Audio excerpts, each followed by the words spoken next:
আমার এবারে ঈদটা ভালোই লাগছে, বুঝছো?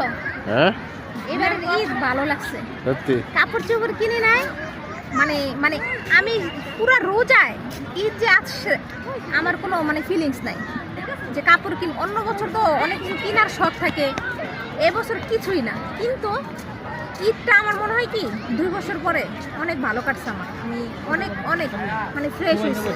আলহামদুলিল্লাহ। আলহামদুলিল্লাহ, আলহামদুলিল্লাহ। তারপরে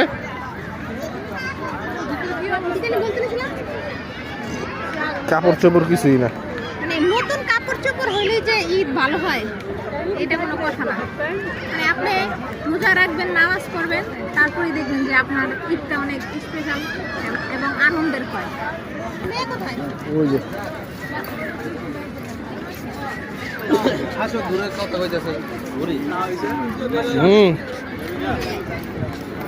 তারপরে আমি করলাম চাঁদাইতের দিন সারা রাত জায়গা পুরো রান্না করলাম, এত ভিডিও করলাম। এই ভিডিওগুলো আমার এখন এডিটিং করাও হয় নাই, ফেসবুকে দেওয়াও হয় নাই। মানে এনার্জি একদমই থাকে না।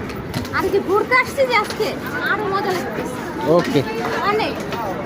জিয়া উদ্যানে আসছি, জিয়ার খবরে অনেক সুন্দর, এটা আরো সুন্দর করতে মনে হয়। অনেক ভালো লাগতেছে, ফ্রেশ লাগতেছে। সবাই ভালো থাকবেন, সুস্থ থাকবেন, আর আমার জামাইকে বেশি বেশি করে সাপোর্ট করবেন। ভিডিওটা ভালো লাগলে লাইক করবেন, শেয়ার করবেন। ধন্যবাদ সবাইকে।